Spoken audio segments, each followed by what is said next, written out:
दर्शकवृन्द नमस्कार। समय चक्रको यो नयाँ श्रृङ्खलामा यहाँलाई हार्दिक स्वागत छ। म कुलचन्द्र विष्ट। नयाँ आर्थिक वर्षमा सरकारले कस्तो बजेट ल्याउला, देश व्यग्र प्रतीक्षामा थियो। गणतन्त्रको 15औं खुसियाली मनाउन राज्य संयन्त्र व्यापक तयारीमा थियो। झरी बादल मौसम खराबीका बीच सगरमाथा दिवसदेखि देश अन्य थुप्रै कार्यक्रमहरूमा व्यस्त हुँदै थियो। तर पोखराबाट सिटफुल प्यासेन्जर बोकेर जोमसुम उडेको जहाज दुर्घटनाको खबरले ती बजेट सार्वजनिकरणदेखि सबै कार्यक्रमहरू ओझेलमा परे। देश विमान दुर्घटनाको त्रासदीपूर्ण खबरबाट विक्षिप्त बन्यो। एकपटक सम्झनुहोस् त, एकै परिवारको 7-7 जनाको मृत्यु भयो त्यो दुर्घटनामा। गोर्खामा एक परिवार नै सखाप बन्यो। देशको एक होनहार अविचलित अनुभवी विमान चालक सहित 22 जनाको अनाहकमा ज्यान गयो। दुर्घटनापछि पनि भूगोल र मौसम यस्तो बाधक बन्यो कि क्षत अवस्थाका ती शवहरू सङ्कलन नै सकस भयो। तथापि 10 जनाको मात्रै भए पनि शव आज काठमाडौँ ल्याउन सरकार सफल रह्यो। आइतबार नेपाली आकाशमा कालो बादल मुडारिँदै थियो। सोही समयमा पोखराबाट जोमसुमका लागि तारा एयरको जहाज उड्यो। जहाज उडेको केही मिनेटपछि खबर बाहिरियो, तारा एयरको जहाज सम्पर्कविहीन भयो। विमान सम्पर्क विच्छेद भएको खबरले एकैछिनमा देशभर कोलाहल मचियो। चालक दलका 3 सदस्यसहित 19 यात्रु लिएर उडेको विमान सम्पर्कविहीन भन्ने खबर सञ्चार माध्यम र सामाजिक सञ्जालमा छ्यापछ्याप्ती भयो। धेरैले भगवानसँग प्रार्थना गरे, तर हुने हुनामी कसले टार्न सक्ने र धेरैको अड्कल बाजीका बीच झण्डै 21 घण्टापछि सोमबार बिहान दुर्घटनाग्रस्त अवस्थामा जहाज फेला पर्यो। मुस्ताङको आकाशमा हराएको तारा एयरको 9N80 जहाज सोमबार बिहान थासाङ गाउँपालिका 2 मानापाथी हिमालको फेद सानु सरे भन्ने ठाउँमा टुक्रा टुक्रा भएको अवस्थामा फेला परेको छ। विमानमा सवार चालक दलका 3 सदस्यसहित 22 जनाको एकै ठाउँमा ज्यान गएको छ। आइतबार बिहान 10:10 मुस्ताङको आकाशमा सम्पर्क विच्छेद भएको जहाज अब कहिले सम्पर्कमा नआउने गरी दुर्घटनामा परेको छ।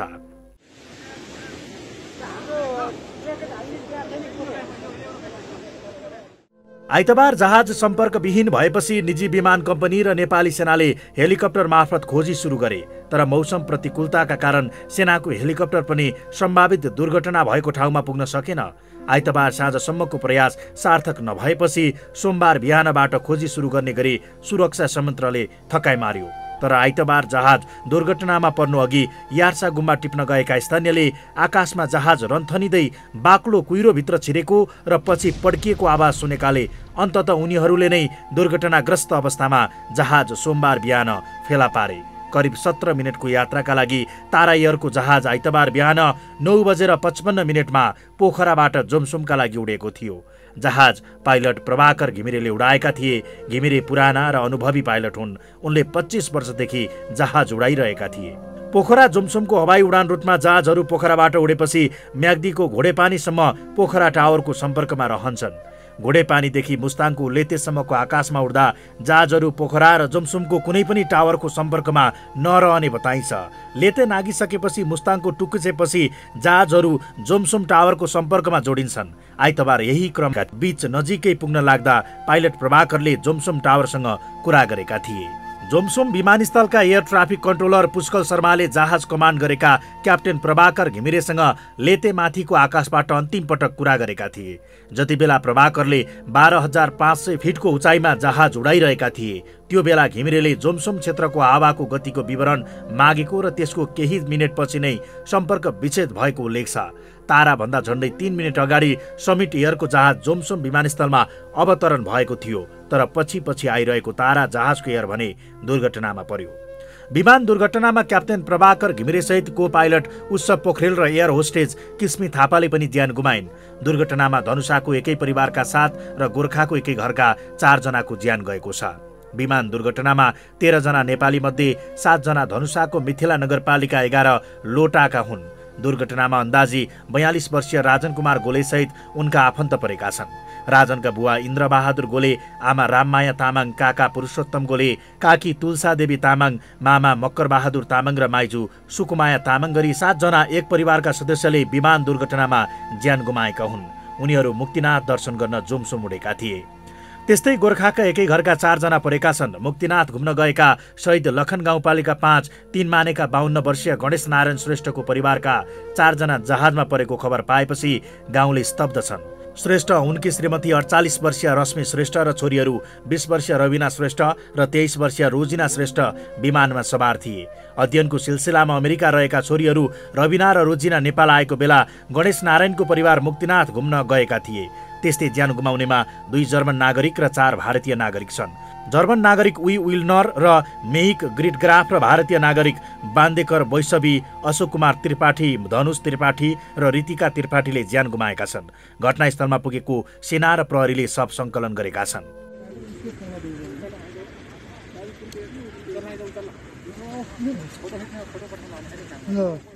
सङ्कलित शव हेलिकप्टर मार्फत काठमाडौँ ल्याएर आफन्तको जिम्मा लगाउने तयारी गरिएको छ। जहाज दुर्घटनामा 22 जनाले ज्यान गुमाएपछि देश यति बेला शोकमा छ।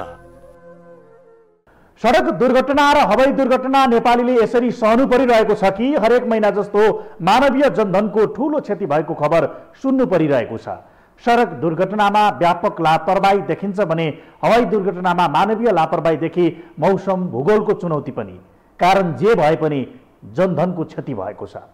व्यावसायिक विमान कम्पनीहरूलाई विमान दुर्घटनाले खासै ठूलो नोक्सानी त नगर्ला, बिमाबाट त्यसको पुर्ताल पनि होला। यसै पनि 43 वर्ष पुरानो त्यो जहाज ग्राउन्डेड गर्नुपर्ने थियो। उसको साख र गरिमामा दखल पर्ने बाहेक अरू क्षति नगण्य छ। तर समग्रमा मुलुकले असाधारण क्षति बेहोरेको छ। हामी बाँकी प्रसङ्ग जोड्छौँ ब्रेकपछि।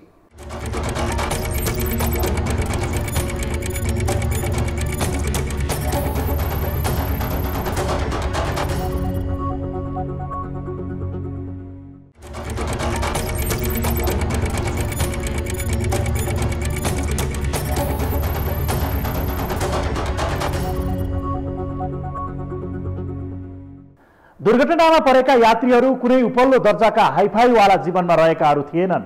उपल्लो दर्जामा नभए पनि उनीहरूको अन्तर्कथा निकै दर्दनाक पीडादायक छ। उनीहरू पर्यटक बनेर आफ्नै देश घुम्नका लागि तीर्थयात्राका लागि गएका थिए। तर उनीहरूको मरण पनि यस्तो बन्यो कि कस्तो क्षण थियो भन्ने समेत कसैले देख्न पाएनन्। पहाडमा बजारिएर जहाज टुक्रा टुक्रा बनेर छरियो। मानिसका शवहरू यत्र तत्र भए। पाइलट, एयर होस्टेजदेखि सबै यात्रुहरूको मृत्यु एकै क्षणमा एकै प्रकृतिको थियो। एकै परिवारका 7 जना, एकै परिवारका 4 जना पर्यटक बनेर नेपाल घुम्न आएकाहरूको कथा निकै हृदय विदारक छ। क्याप्टेन प्रभाकरको क्षति नेपाली आकाशका लागि झनै अभावपूर्ण बनिरहने देखिन्छ। नेपालको मनोरम दृश्य अवलोकन र तीर्थयात्राका हौसिदै जोमसोमका लागि पोखराबाट जहाज चढेकाहरू कोही पनि जीवित फर्कन पाएनन्। उनीहरूलाई प्लास्टिकमा पोको पारेर नेपाली सेनाको हेलिकप्टरमा काठमाडौँ ल्याइएको छ। नेपाली सेनाको जहाजबाट 10 जनाको शव काठमाडौँ ल्याइए पनि बाँकीहरूको शव सोमबार नै सम्भव भएन। त्रिभुवन अन्तर्राष्ट्रिय विमानस्थलका अनुसार मौसम खराबीका कारण दुर्घटना पश्चात उद्धारमा पनि निकै ठूलो समस्या भयो। ढिलै भए पनि सोमबार बिहान दुर्घटनास्थल पत्ता लाग्यो र विमान दुर्घटना लगत्तै उद्धार कार्य सुरु भयो। मौसमको प्रतिकूलताको कारणले खोज तलास कार्यमा केही कठिनाई भए तापनि नेपाली सेना, नेपाल प्रहरी, सशस्त्र प्रहरी, हिमालयन रेस्क्यू तथा स्थानीय निकायहरूको निरन्तर प्रयासबाट मिति 2079 जेष्ठ 16 गते अर्थात् आज सोमबारका दिन बिहान 7:10 मा मुस्ताङ जिल्लाको थसाङ गाउँपालिका वडा नम्बर 2 को सानो सरे भन्ने स्थानमा 14,500 फिटको उचाइमा दुर्घटनाग्रस्त अवस्थामा वायुयान फेला परेको थियो। मृत्यु हुने 22 जना मध्ये धनुषा मिथिला नगरपालिका 11 लोटाका एकै परिवारका 7 जना छन्। शनिबार मुक्तिनाथ यात्रामा निस्किएका तामाङ परिवारको यो नै अन्तिम यात्रा बन्यो। यति बेला काठमाडौँको माकलबारी स्थित गोले निवास शोकमा डुबेको छ। परिवार आफन्तजन पीडाले छटपटाइरहेका छन्। दुर्घटनामा परि मृत्यु भएका राजनका मामा दमन सिंह लामालाई आफ्नो दाजु भाउजू, दिदी भिनाजु, बहिनी ज्वाइँ र भान्जा दुर्घटनामा परेको समाचार सपना जस्तो लागेको थियो। जहाज दुर्घटनामा परेको खबर पाउन साथ धनुषाबाट रातारात काठमाडौँ आइपुगे। तर सोमबार बिहानदेखि उनको सपना नभई वास्तविकतामा परिणत भएको छ। एउटा गाउँको मान्छेलाई चाहिँ नि हाम्रै दुर्गा भाइले चाहिँ नि सुनाइदिएछ। सुनाएपछि उसैले चाहिँ म मकै खेतमा थिएँ, लुलु यस्तो भयो भनेर भनेपछि म गाउँ त्यही दुर्गा लिएर गएर चाहिँ सोधेको यो हो। अनि सत्य तथ्य भएपछि हामी छक्क पर्यौँ। अनिखेर लाग्यो बाटो, हामी आयौँ काठमाडौँ। जो आजको चाहिँ नि यो संसारहरू पाइयो। अहिले टेलिभिजनले चाहिँ भने इत्यादि कुराबाट त्यो लासै देखिसकेको त आश मेट्यो। नत्र हिजोसम्म जीवितै हुनुहुन्थ्यो भन्नेमा आश थियो। सोही विमान दुर्घटनामा परि गोर्खाका एकै घरका 4 जनाको ज्यान गयो। मुक्तिनाथ घुम्न गएका शहीद लखन गाउँपालिका 5-3 मानेका 52 वर्षीय गणेश नारायण श्रेष्ठको परिवारमा 4 जना सोही विमानमा थिए।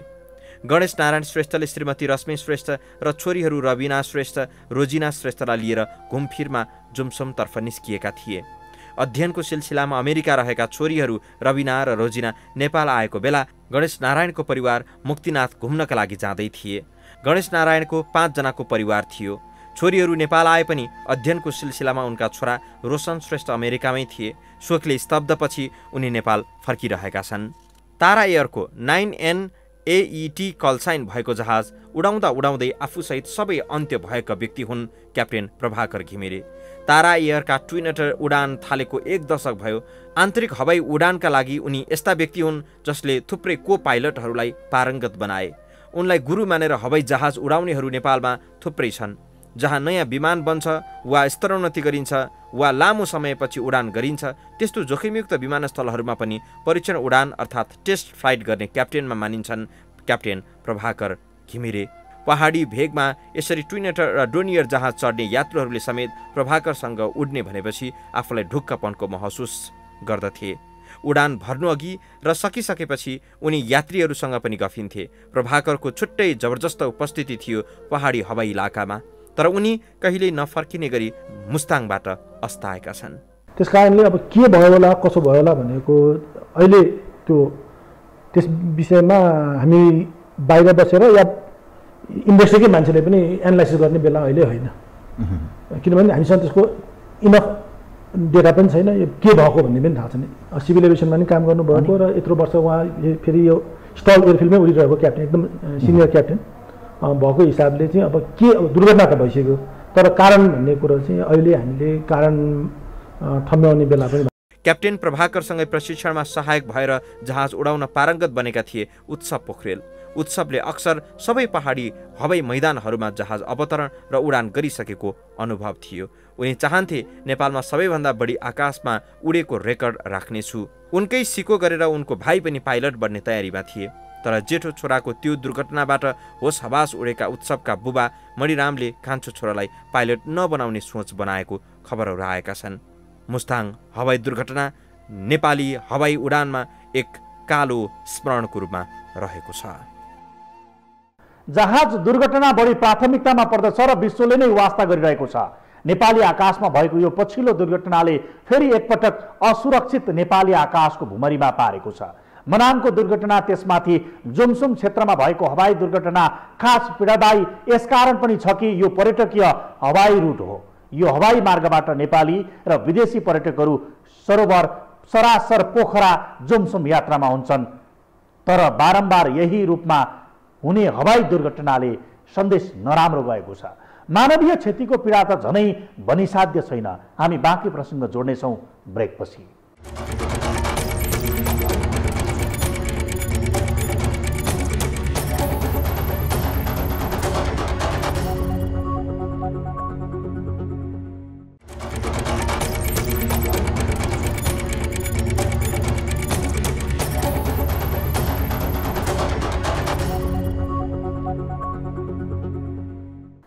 नेपालको हवाई उडान क्षेत्रमा फेरि एकपटक धक्का लागेको छ।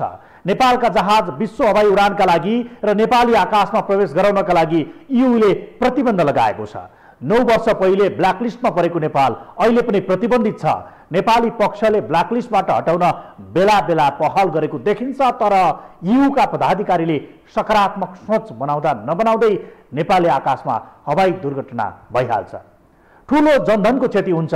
जोमसोमका लागि उडेर मनाङमा दुर्घटना भएको ताजा तथ्यलाई समेत जोडेर हेर्दा गएको 11 वर्षमा मात्रै नेपालमा 21 वटा साना ठुला हवाई दुर्घटना भएछन्। यी दुर्घटनामा 206 जनाको मृत्यु भएको छ। नेपाली आकाशमा बेला बेलामा हुने दुर्घटनाले अहिले पनि धेरैलाई झस्काइरहन्छ। आइतबार पोखराबाट जोमसोमका लागि उडेको तारा एयरको विमान दुर्घटनाले फेरि एकपटक विगतको घाउ कोट्याएको छ। तारा एयरको विमान यसअघि पनि मुस्ताङको आकाशमा दुर्घटनामा परेको थियो।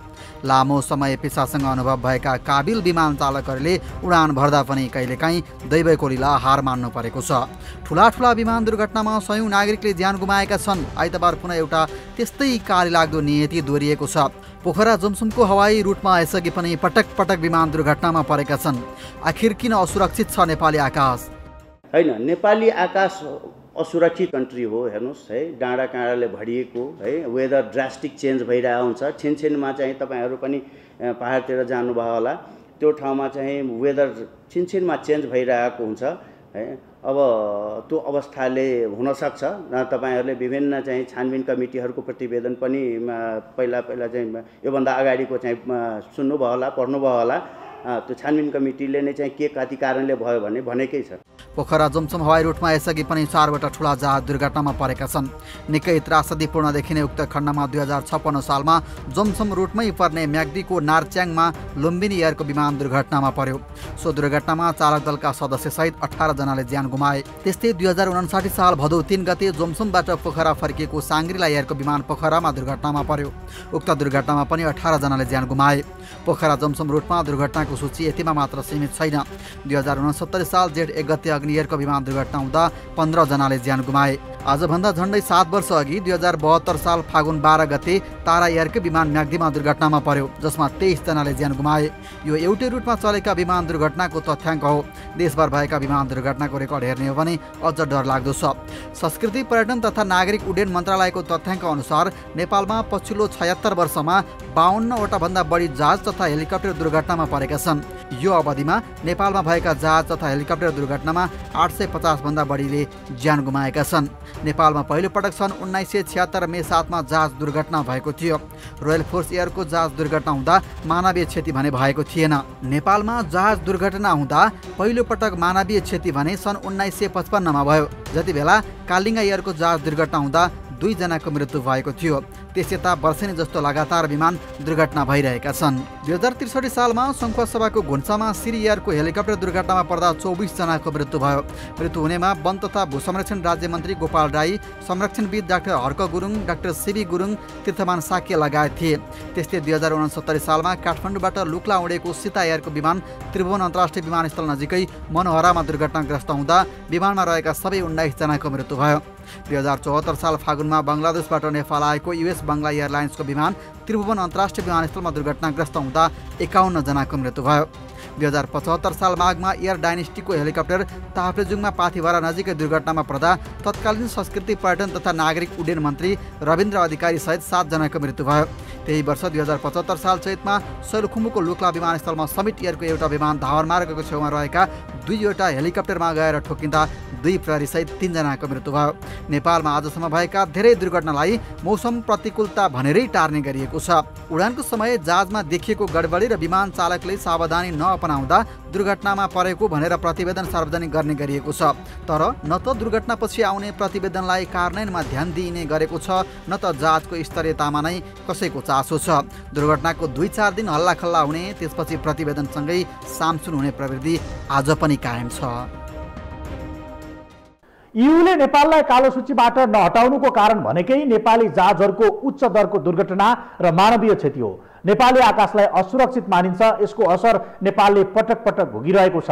सन् 2013 देखि अर्थात् 9 वर्षदेखि नेपाल वायु सेवा निगमले युरोपेली देशहरूमा जहाज उडाउन पाएको छैन, न ती देशहरूले नेपालमा व्यावसायिक उडान नै गर्दछन्।